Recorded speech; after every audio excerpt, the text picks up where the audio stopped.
योग आयुर्वेद में आपका पुनः स्वागत करता हूं एक नई औषधि के साथ। आज कोरोना का समय चल रहा है और कोरोना काल में सभी लोग इम्यूनिटी पावर बढ़ाने के लिए नई नई औषधियों का प्रयोग करने को बता रहे हैं। ऐसे में सभी लोग गिलोय का सबसे ज़्यादा उपयोग इम्यूनिटी पावर बढ़ाने के लिए कर रहे हैं। सभी लोग कहते हैं कि गिलोय का आप उपयोग करेंगे तो कोरोना से बच जाएंगे, आपको खांसी जुकाम नहीं होगी। परंतु इस गिलोय का उपयोग करते हैं मगर इसकी संपूर्ण जानकारी कुछ लोग नहीं रखते और ये किस प्रकार दिखती है और इसका उपयोग हम किस प्रकार कर सकते हैं और इसके बहुत सारी बीमारियां दूर करने के लिए हम इसका उपयोग कर सकते हैं। तो इस वीडियो में मैं ये सारी जानकारी आपको विस्तार पूर्वक बताने वाला हूँ कि गिलोय का हम प्रयोग किस प्रकार कर सकते हैं और हम हमेशा के लिए स्वस्थ रह सकते हैं। तो हम स्टार्ट करते हैं ये जानकारी। तो आप देख लीजिए, मैं जंगल आया था, इसमें देखें गिलोय प्रायः आपको भारतवर्ष में हर जगह देखने को मिल जाती है।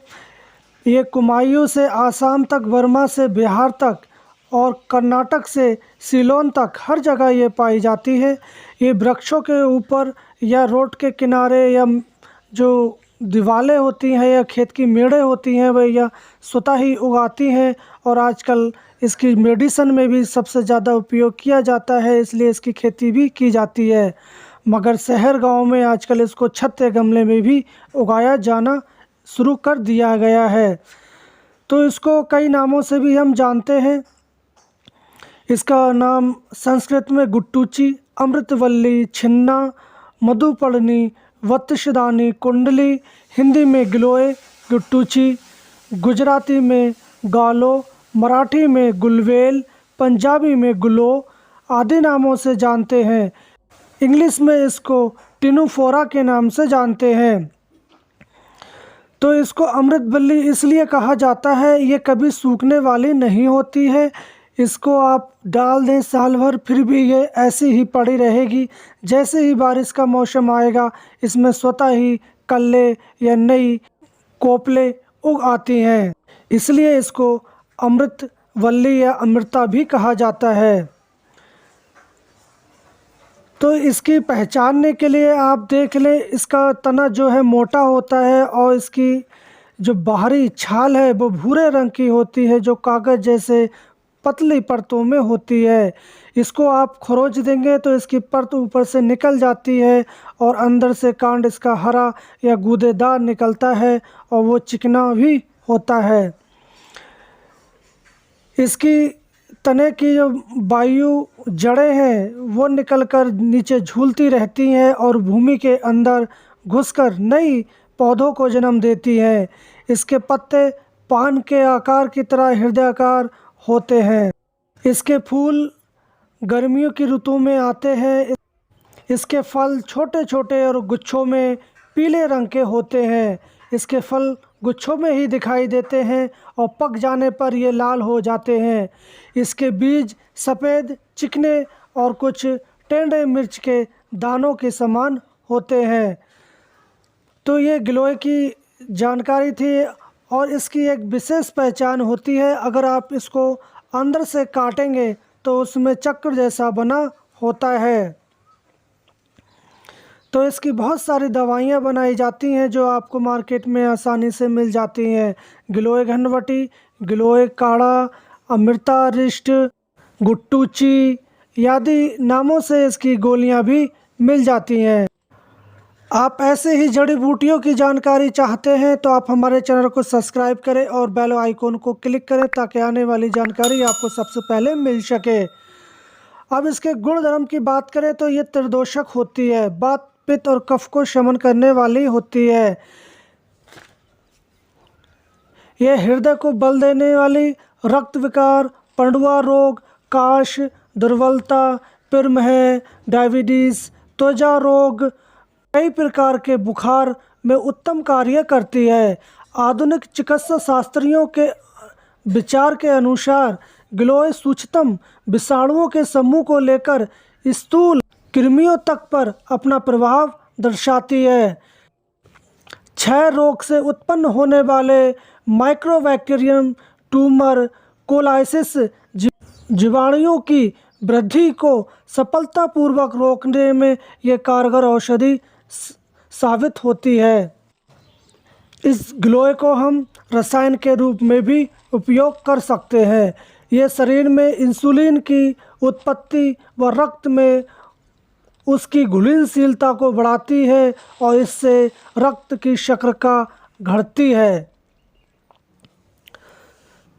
तो इस गिलोय का उपयोग हम बहुत सारी बीमारियों को दूर करने के लिए कर सकते हैं। जैसे नेत्र विकारों में गिलोय के करीब 11 ग्राम स्वारस में आप सेंधा नमक और शहद मिलाकर आप खूब अच्छी तरह इसको खरल कर लें और नेत्र अंजन बनाकर इसको तिमर, पिल, अर्श, कांच, कंडू, लिंगनाशक या शुक्ल आदि पर आप इसको लगाते हैं तो काफ़ी राहत हो जाती है। वोमिटिंग या ववन होने पर आप इस गिलोय का स्वारस 10 से 15 मिलीलीटर और 4 से 6 ग्राम मिश्री मिलाकर सुबह शाम आप पी लेते हैं तो आपकी वोमिटिंग समाप्त हो जाती है। कान का मैल होने पर आप गिलोय का पानी में घिसकर गुनगुना करके आप इसमें 2-2 बूंद कान में 2 टाइम डाल देते हैं तो आपके कान का मैल भी निकल जाता है। जिन लोगों को संग्रहणी की समस्या होती है वो लोग सौंठ, मोथा, अतीश, गिलोय इसके संभाग लेकर जल में क्वाथ बना लें और इस क्वाथ का करीब 20 से 30 ग्राम की मात्रा में सुबह शाम आप पीते हैं तो आपकी मंदअंगनी, कुष्ठ रोग, आमदोष, आम संयुक्त ग्रहणी रोग शांत हो जाते हैं। हिक्का बीमारी में आप गिलोय सौंठ का चूर्ण की नस लेने से हिचकी बंद हो जाती है। कामला होने पर आप इसको 20 से 30 ग्राम अमृता क्वाथ में 2 चम्मच शहद मिलाकर दिन में 3 बार अगर पिला देते हैं तो आपका कमला रोग मिट जाता है। अर्श या बवासीर होने पर अरहर, गिलोय, धनिया तीनों को संभाग 20 ग्राम लेकर आप आधा किलो पानी में पकाकर आप 1/4 रह जाने पर इसमें गुड़ डालकर सुबह शाम अगर सेवन करवाते हैं तो सभी प्रकार के जो अर्श हैं या बवासीर हैं वो नष्ट हो जाती है। पंडुआ रोग होने पर पुनर्नवा, नीम की छाल, पटोल पत्र, शोट, कुटकी, गिलोय, दारू, हल्दी, हरड़ प्रत्येक 20 ग्राम ले लें और इसका कोहत बना लें। जब 1/4 रह जाए तो आप सुबह शाम पीने से आपका सर्वांग, शोथ, उदर रोग, पार्श्व शूल, श्वास, पंडुआ रोग नष्ट हो जाता है। पिरमेह रोग होने पर 1 ग्राम गिलोय का सत्व 3 ग्राम शहद मिलाकर आप सुबह शाम चाटते हैं तो आपका पिरमेह भी दूर हो जाता है। जिनको पेशाब रुक रुक के आती है वो लोग इसको करीब 10 से 20 ग्राम स्वारस और पाषाण भेद 2 ग्राम चूर्ण 1 ग्राम शहद मिलाकर दिन में 3 से 4 बार चाटे तो आपकी मूत्रकुछ बीमारी मिट जाती है।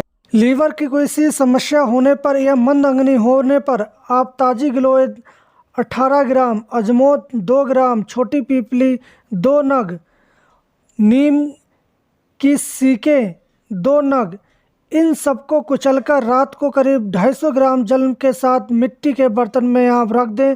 प्रातः पीसकर छानकर आप पी लें। 15 से 30 दिन तक सेवन करने से पेट के सभी रोग दूर हो जाते हैं। गठिया या अर्थराइटिस होने पर दूध के साथ इसको 2 से 5 ग्राम चूर्ण की फंकी दिन में 3 बार आप देने से गठिया या मूत्र अल्पता मिटती है। कुष्ठ रोग होने पर आप इस गिलोय का 10 से 20 ग्राम रस दिन में 2 से 3 बार कुछ महीनों तक नियमित पिला देते हैं तो कुष्ठ रोग भी मिट जाता है। अर्टिकेरिया या शीत पित्त में आप गिलोय रस 10 से 20 ग्राम भापची के चूर्ण में पीसकर उस पर लेप कर देते हैं तो आप देखेंगे कि उसमें काफ़ी लाभ हो जाता है। गट या वात रक्त होने पर आप मुंडी के 2 से 5 ग्राम चूर्ण और 2 चम्मच शहद 1 चम्मच घी के साथ चटाकर आप गिलोय का 40 से 60 ग्राम क्वाथ को सुबह शाम पीने से आपका गट या वात रक्त शांत हो जाता है। जिसको गठिया होने पर बुखार रहता है वो बिल्व, अरणी, भरंगी, सोनाक या पाटल की जड़ की छाल और गिलोय, आंवला, धनिया ये सब बराबर मात्रा में लेकर 20 से 30 ग्राम क्वाथ को दिन में करीब 2 से 3 बार आप पिला देते हैं तो वात ज्वर में काफ़ी आराम हो जाता है। क्षय रोग या टीबी में आप अश्वगंधा, गिलोय, शतावरी, दशमूल, बलामूल, अंडुशा, पुरोहित मूल या अतीस को आप समभाग लेकर इसके लिए आप क्वाथ बना लें और इसमें 50 से 60 ग्राम मात्रा को आप सुबह शाम सेवन करते हैं तो आपका क्षय रोग या टीबी भी दूर हो जाती है। खाने में आप हरी सब्जी या दूध का सेवन ही करें। अमृता या गुट्टू ची की महत्वपूर्ण जानकारी मैं यहीं समाप्त करता हूं और हम कल फिर मिलेंगे एक नई औषधि जानकारी के साथ। तब तक के लिए धन्यवाद।